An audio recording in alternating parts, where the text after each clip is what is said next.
बाकी बस मैं एक इतना ही कहना वाजपेयी, चाहूंगी। आप लगातार चुनाव आयोग से संपर्क में, एक सेकंड, चुनाव आयोग आप जाते हैं, ज्ञापन देते हैं, जो पॉलिटिकल पार्टीज का काम ये होता है, वो जिम्मेदारी एलजेपी रामविलास पासवान गुट की तरफ से आप ही निभाते हैं। अब ये बताइए, ये तो कानून है ना, मैं पढ़ रहा था, बताइएगा गलत तो नहीं पढ़ लिया, कि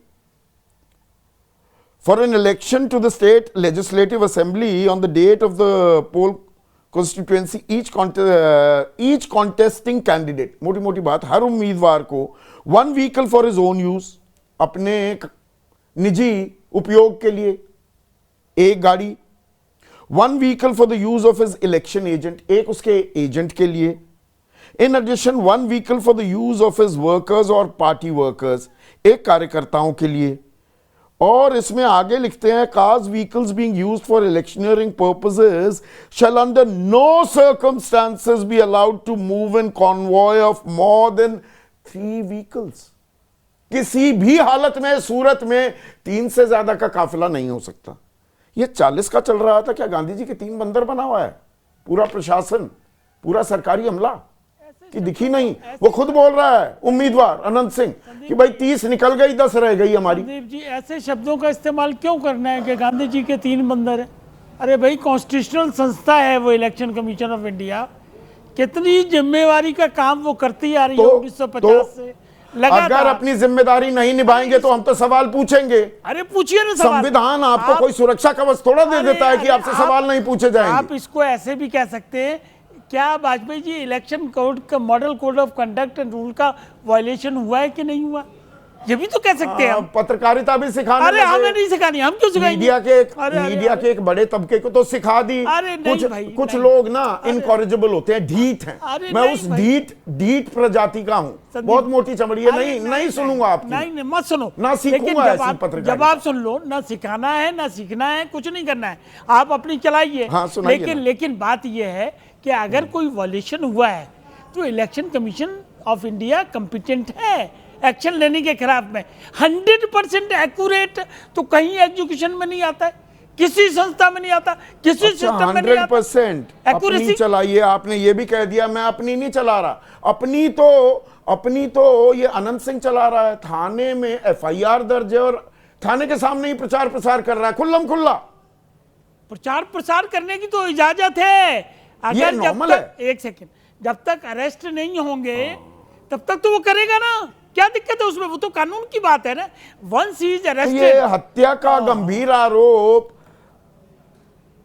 दुलारचंद यादव के पोते ने सीधा नाम लिया है, उस पर 3 कुल मिलाकर FIR हुई है। एक पोते ने कराई, एक अनंत सिंह ने कराई है, एक पुलिस ने की है। हत्या जैसा गंभीर आरोप लगे, FIR दर्ज हो जाए, क्या होती है कार्रवाई? अगर मैं होता, मेरे ऊपर ये आरोप लगा होता, पुलिस अब तक आ चुकी होती पूछताछ करने के लिए, उठा भी ले गई होती, शायद थाने में बिठाकर पूछताछ कर रही होती। नहीं, 4 FIR हुई हैं। आप तो वकील हैं। 3 FIR नहीं, 4 FIR हुई है, नंबर 1, और 28 लोगों को गिरफ्तार किया जा चुका है। देखिए, हत्या हुई है, निंदनीय है, यह घटना नहीं होनी चाहिए। आपकी आवाज बिल्कुल हाँ अब आने लगी साहब। चलो ठीक है, मैं ये कह रहा हूँ क्या नहीं होनी चाहिए, दोबारा से मैं पूरा सुन नहीं पाया। यस, मैं ये कह रहा हूँ 3 नहीं 4 FIR हुई है, नंबर 1, और 28 लोग अब तक गिरफ्तार हो चुके हैं। और किसी भी व्यक्ति को CM हाउस में छुपने की इजाजत बिल्कुल नहीं है, जो हुआ करती थी। अब आप कहोगे पीछे चले गए, क्यों नहीं पीछे जाएंगे? बिहार में अच्छा, मतलब वो तो जाएंगे। अरे भाई, आप वकील ऐसे ही थोड़ा हैं। अरे भाई, वो आपको एक नया पेज डाल देंगे। सवाल सीधा था, तो अब तक पूछताछ हो जानी चाहिए थी अनंत सिंह से कि नहीं? देखिए, इन्वेस्टिगेशन इज ऑन, प्लीज। तब तो होता ना मंगल राज। मैं क्या कह रहा हूँ, फिर आप जंगल राज की याद दिला रहे हैं, तो आप कैसे? आप भी तो इन जैसे ही निकले भाई। जंगल राज की याद इसलिए दिला रहे हैं कि जो क्लेमेंट बन रहा है, जिसका नाम CM का घोषणा हो गया है, उसका इतिहास गिनाएंगे और बिहार की जनता थर थर कांप रही है। जैसे ही जंगल राज की याद आती है ना जी, पूछिए उन परिवारों में जाके कितनी हत्याएं हुई थी उस दौर में। 700 हत्याएं हुई थी, 50 पुलिस वाले मारे गए थे। क्यों हमें रिकॉर्ड में जाने की कोशिश कर रहे हो? उस बेहतरी से अब ये आंकड़ा मैं पहले बता चुका हूं, इसलिए मैं दोहराना नहीं चाह रहा था। हम तो सिर्फ 19 साल जो राज किया है नीतीश कुमार ने, 55,000 से ज्यादा हत्याएं हुई हैं। तो हम क्या कह रहे हैं? 55,000। अब ये हत्याएं तो होती रहती संदीप जी, हैं। संदीप 8 जी, हत्याएं होती हैं रोज देखिए, बिहार में, 8। संदीप 2 जी, से ज्यादा बलात्कार, संदीप जी, हम ये 24 कब- से ज्यादा हत्या की कोशिश। हम ये दिन कब- का आंकड़ा है ये। हम कब कह रहे हैं कि बिहार में मंगल राज आ गया या क्राइम पूरी तरीके से खत्म हो गया? लेकिन बेहतरी हुई है, इसको बिहार की जनता महसूस करती है, जीती है, और 14 तारीख को रिजल्ट आएगा, तब आपको पता बेहतरी चलेगा। हुई है, आप ये कह रहे हैं। ठीक है, नीरज मिश्रा, क्या आप इस बात से इनकार करेंगे जो ताल ठोक रहे हैं यहां पर ए.के. वाजपेयी भाई, उस वक्त में और इस वक्त में तो बहुत अंतर है। अब महिलाएं रात को आराम से निकल सकती हैं बिहार में, पहले कहां निकल सकती थी?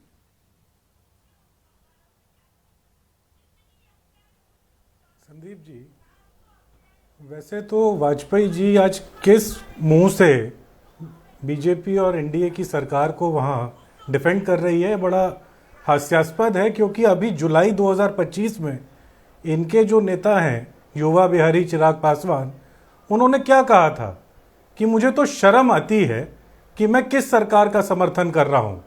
और उन्होंने ये बात इसलिए कही थी क्योंकि हाई प्रोफाइल किडनैपिंग और मर्डर्स एक धंधे की तरह बिहार और पटना के अंदर खास तौर पे चालू हो गए। तो इनके जो नेता हैं उनको तो शर्मिंदगी महसूस होती है, लेकिन वाजपेयी जी इतने सीनियर स्पोक्सपर्सन है, वकील है, शायद वो इनसिंक नहीं है अपने नेता की बात से।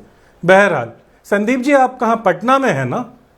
नहीं तो तो आज ये जब पटना शर्मिंदगी आपको, एयरपोर्ट ना से ना ना निकले ना ना, होंगे, आपने शब्द जब तो इस्तेमाल गाड़ी किया 2-3 बार कि इनको, 1 मिनट रुकिए ना, कि शर्मिंदगी इन्हें महसूस नहीं होती। नीरज सुनिए ना, आपने शर्मिंदगी शब्द इस्तेमाल, आपको शर्मिंदगी नहीं होती? जी कृष्णैया एक दलित अफसर को 1994 में नोच नोच कर हत्या कर दी गई थी, या एक आईएएस की बीवी के साथ सामूहिक बलात्कार चलता रहा। आप उस राज को जस्टिफाई कर रहे हैं, इसमें नहीं आपको संदीप शर्मिंदगी जी, नहीं होती? नहीं संदीप जी, मैं किसी बात को जस्टिफाई नहीं कर रहा हूं, और इतिहास में जो गलतियां हुई है उसको मैं एड्रेस भी कर रहा हूं। लेकिन उस इतिहास की गलती से क्या आज के लोगों ने कुछ सीखा?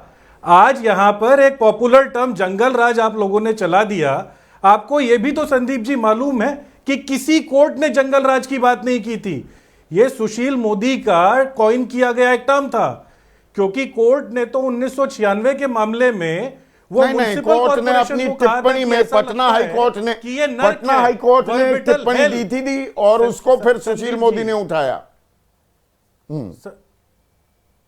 संदीप जी देखिए ना, ये पटना हाई कोर्ट का एमजेसी 1993 ऑफ 1996 केस है, जिसके अंदर पटना हाई कोर्ट के जस्टिस ने यह कहा था कि पटना के अंदर म्युनिसिपल व्यवस्था ऐसी है कि यह लगता है कि वर्बिटल हेल है, यह नर्क है। उसी को तोड़ मरोड़ कर आगे चलकर 2004 के चुनाव में इन्होंने जंगल राज का एक नारा दे दिया। किसी कोर्ट ने आज तक टिप्पणी नहीं की, अगर की है तो आप मुझे बता दीजिए, मैं अपने शब्द वापस ले लूंगा। लेकिन उसके अलावा मैं तो सिर्फ संदीप जी बात क्या कह रहा था कि आप अगर पटना एयरपोर्ट से निकले होंगे तो गाड़ी जरूर 2-3 जगह चेक हुई होगी, और आपने भी एक अच्छे नागरिक की तरह कॉपरेट किया होगा। लेकिन जो ये एनडीए के बाहुबली प्रत्याशी हैं, आपको मालूम है ना कि पिछले चुनाव में इनके ऊपर क्या आरोप लगे थे, जिसकी वजह से विधायकी गई। बाद में इनकी बीवी जरूर चुनाव लड़कर विधायक बनी। वो भी मामला था अवैध हथियार रखने का, असला बारूद रखने का और ग्रेनेड रखने का अपने घर के अंदर। उसमें अच्छा, एक्विटल कर दिया गया। एक चीज वो मैंने निकाल लिया। नीरज भाई, आपने हेल का जिक्र किया था कि भाई पटना की जो सिविक व्यवस्था थी उस पर बोला। मैं अब आपको बता देता हूं, 1997 में Patna high court observation, justice Dharmpal Sinha and justice VP Singh, social activist थे कृष्णा सहाय, उनकी एक याचिका पर सुनवाई के दौरान, ये पुअर सिविक कंडीशंस, यहां तक आपकी बात ठीक है, उन्होंने पटना की हालत के बारे में क्या कहा, and I quote, it is worse than jungle raj and there is no regard to court directions and public interest, unquote. It is worse than jungle raj से बुरा है, और कोर्ट के आदेश निर्देश संदीप और जी, जनहित का ये वहाँ कोई ख्याल नहीं रखा जा अदालत की रहा बात हो है। Justice Dharmpal Sinha, justice VP Singh. हाँ, यहां ठीक संदीप जी, है, पर जंगल राज ये जो शब्द पूरा इस्तेमाल हुआ मामला है, जैसा तो आप आपने भी उसको कोट किया, आपने थोड़ा सा घुमा दिया। देखिए, लेकिन वो इसलिए इस्तेमाल हुआ कि ये वो, देखिए मैं उसका कॉन्टेक्स्ट भी समझा देता हूं ना संदीप जी।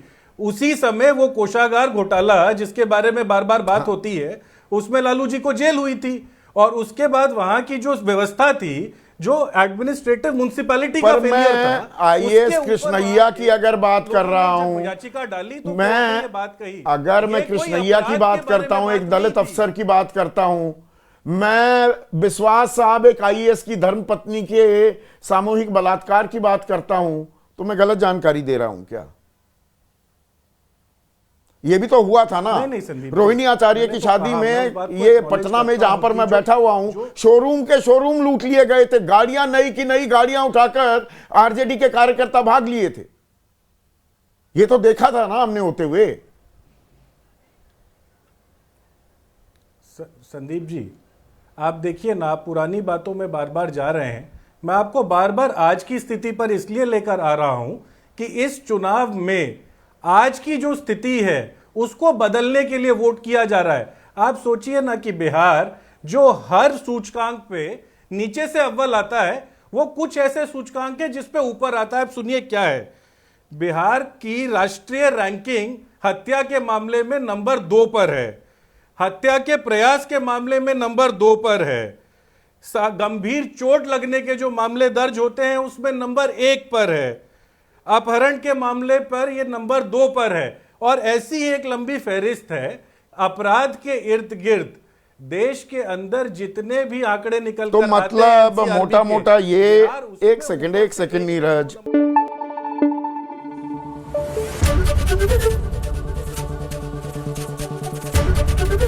एबीपी न्यूज आपको रखे आगे।